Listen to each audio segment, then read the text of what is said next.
October 8th, 1871, Chicago, 9 p.m.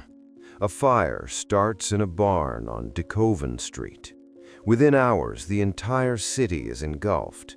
300 people dead, 100,000 homeless, 17,500 buildings destroyed, 3.5 square miles reduced to ash. The official story? Mrs. O'Leary's cow kicked over a lantern. A cow started the Great Chicago Fire. That's what they want you to believe. But here's what they don't tell you. On that exact same night, October 8th, 1871, another massive fire erupted 250 miles north in Peshtigo, Wisconsin. 1,200 people dead, the deadliest fire in American history. Same night, same hour. Coincidence? Now add this. Paris, France, May 1871, 6 months earlier. The entire city burns during the Paris Commune. Thousands of buildings destroyed. They blamed it on revolutionaries. And London, England, multiple fires throughout 1871. Docks, warehouses, entire neighborhoods. 3 major cities, 1 year, all burned. The official explanations are different for each one, but when you line up the dates, the targets, and what was actually destroyed, a pattern emerges that they've spent 150 years trying to hide. These weren't accidents. These weren't random tragedies.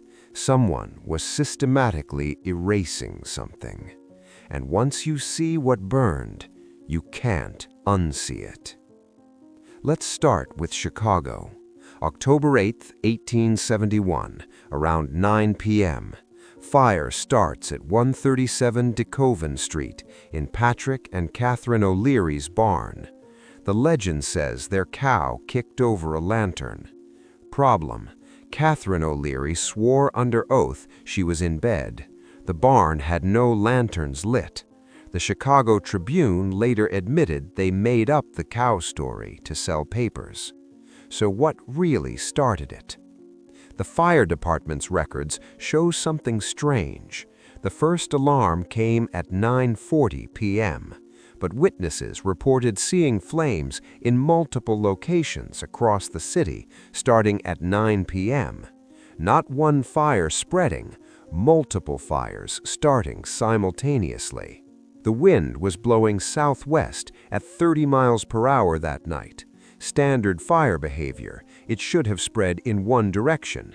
Instead, eyewitness accounts described the fire jumping across the Chicago River, a 200-foot gap, and igniting buildings on the opposite bank before the main fire even reached the river. Fire doesn't jump 200-foot gaps against the wind, not naturally. The temperature that night was recorded at over 3,000 degrees Fahrenheit in some areas, hot enough to melt iron. Stone buildings didn't just burn, they exploded. Marble facades shattered, limestone turned to powder. Chicago's water system failed within the first hour. All 6 pumping stations lost pressure simultaneously. The Chicago River itself was reported to be boiling. Now, here's where it gets interesting. Look at what burned versus what survived. Destroyed: the courthouse with all municipal records, deeds, land titles, birth records. The Chamber of Commerce building with all business contracts and shipping records. Every major hotel built before 1860. The entire financial district. All pre-1960 churches with ornate spires. The water tower and pumping station, which they claim survived, but photographs show it was gutted. What mysteriously survived? The O'Leary house where the fire supposedly started, several wooden shacks in the path of the inferno, and specific newer buildings constructed after 1865. The pattern isn't random. Everything with detailed architectural records predating the Civil War was obliterated. Everything with copper-domed roofs, elaborate metalwork, and what they now call Second Empire or Italianate architecture, gone. Insurance companies paid out $200 million in 1871 dollars. That's $4.7 billion today. But here's the strange part. They paid out within weeks. No investigations, no arson inquiries, just immediate payment and immediate reconstruction. By 1872, Chicago was already rebuilding, with simpler designs, standardized materials, none of the ornate metalwork, and absolutely no records of who designed or built the original structures.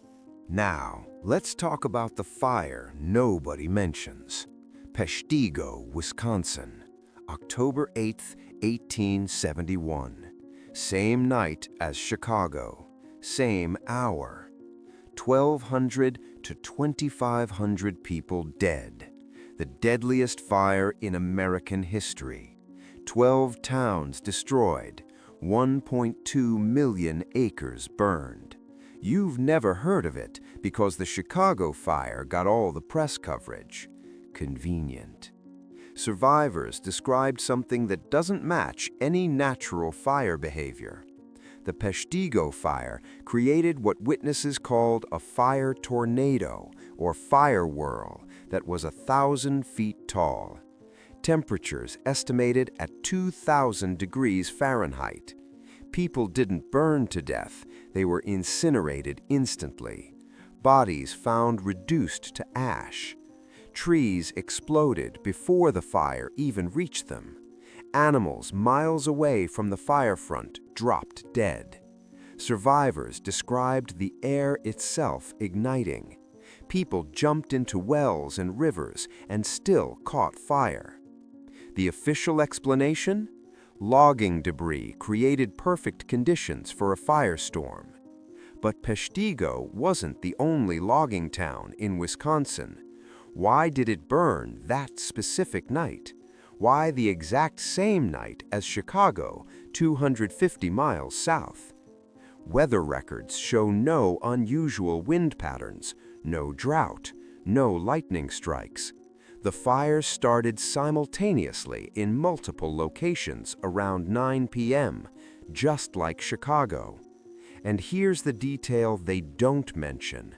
Peshtigo had several large buildings with copper roofs and ornate metalwork, all obliterated. The simpler wooden structures on the outskirts, many survived. Let's talk meteorology. Both fires, Chicago and Peshtigo, were blamed on unusual wind conditions.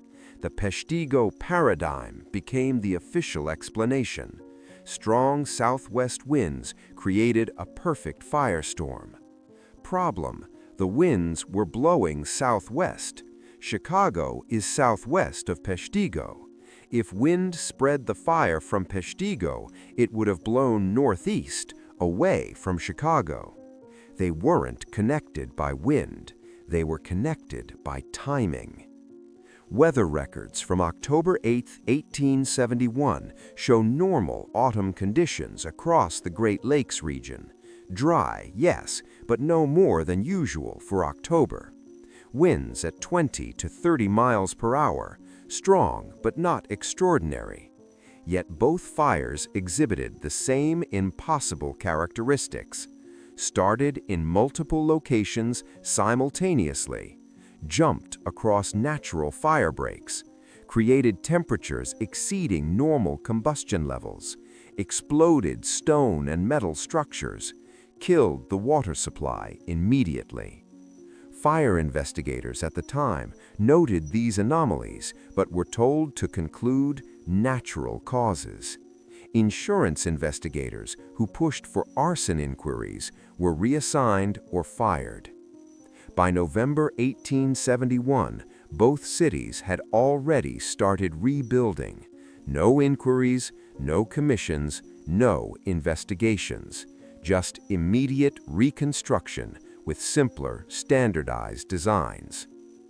6 months earlier, Paris, France, May 21st to 28th, 1871. The Paris Commune is collapsing. French government forces are retaking the city from revolutionaries, and Paris burns. The official story? Desperate communards set fire to government buildings as a final act of defiance during La Semaine Sanglante, the Bloody Week. They torched the Tuileries Palace, the Hôtel de Ville, the Palais de Justice, the Palais Royal. Sounds like revolutionary chaos, right? Except witnesses describe something different. The fires didn't spread naturally. They erupted simultaneously across Paris, in buildings that weren't strategic targets, in neighborhoods far from the fighting. Here's what burned in Paris: the Tuileries Palace, complete destruction, never rebuilt; the Hôtel de Ville, City Hall, all records destroyed; the Palais de Justice, all legal records destroyed; the Palais Royal, the Louvre Library, medieval manuscripts, gone; Notre Dame, damaged, required extensive restoration. Notice a pattern? Buildings with pre-1800 architectural records, buildings with ornate metalwork and copper domes, buildings containing historical documents. The Louvre Museum survived. Why? Because it was already modernized and its most controversial ancient artifacts had been moved to storage. Over 20,000 people were executed or deported after the Commune. Anyone who witnessed the fires and questioned the narrative was silenced. By June 1871, Paris was under martial law. By 1872, reconstruction had begun. Simpler designs, standardized architecture. And now the third city, London, 1871. June 1861, Tooley Street fire, largest since 1666. Fire chief dies when building collapses on him. December 1871, Crystal Palace burns, built with engineering techniques we still can't explain. What burned? Pre-1850 warehouses, shipping records from early 1800s, the Crystal Palace, churches with copper work. Same pattern as Chicago and Paris. Old ornate architecture destroyed. Simple buildings survive.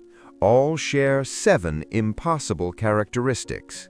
Multiple fires starting simultaneously, not spreading. Temperatures over 3,000 degrees melting iron. Water systems failing instantly. Targeting pre-1860 buildings with copper and ornate metalwork. Historical records systematically destroyed. Instant reconstruction, 0 investigations. Military control and witness suppression. This isn't coincidence. This is coordination. Every building that burned had copper. Copper domes, roofing, and electrical wiring in the 1860s, before electricity was supposedly widespread. After the fires, all copper gone. New buildings, minimal copper, mostly iron and steel. Copper conducts electricity and specific frequencies. Same copper on Gothic spires, government domes, building foundations. Chicago had 40 copper-domed buildings. After the fire, 3. Paris had over 100. After, maybe 20. Why remove expensive copper unless it served a purpose you wanted to eliminate? Chicago survivors. The air itself burned. People spontaneously ignited. Stone buildings exploded. Fire moved against the wind. Peshtigo survivors. The sky turned green, then blood red. Fire came from above. Animals dropped dead before the flames reached them. Sounded like 1,000 trains. These testimonies recorded October 1871.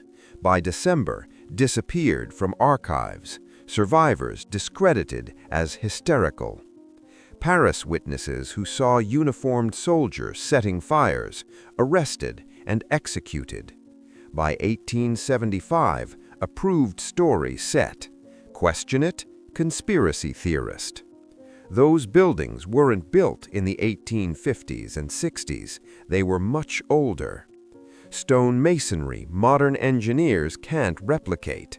Copper domes we can't produce today.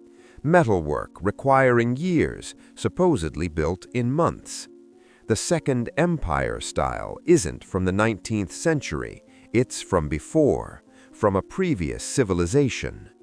The Chicago building boom wasn't construction, it was renovation of structures that already existed, structures predating the official timeline. Same in Paris, same in London. Buildings with advanced engineering, infrastructure that shouldn't exist. And in 1871, someone erased them. The fires weren't accidents, they weren't chaos, they weren't disasters. They were an architectural purge, a coordinated operation to destroy evidence of what came before. 1871 wasn't just 3 cities. Fires worldwide that year. Michigan forests, same night as Chicago. Wisconsin towns, same night as Peshtigo. Amsterdam, Copenhagen, Berlin. Mediterranean ports, Moscow historic districts. All targeting similar architecture. All rapid, simplified reconstruction. This was global. Someone had coordination across continents, resources, media control, financial backing, military force. They accomplished in 1 year, destroyed thousands of advanced structures, erased records, removed copper infrastructure, silenced witnesses, rebuilt with approved designs, consolidated control. By 1875, reset complete.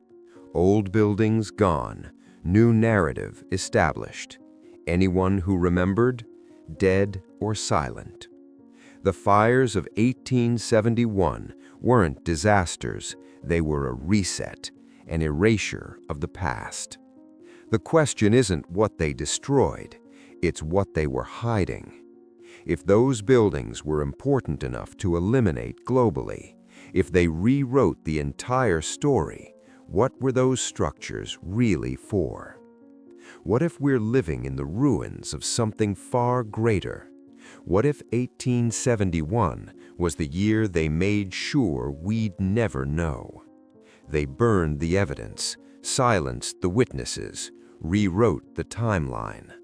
The fires of 1871 weren't the end of an era. They were the cover-up of what came before. They were an architectural purge, a coordinated operation to destroy evidence of what came before.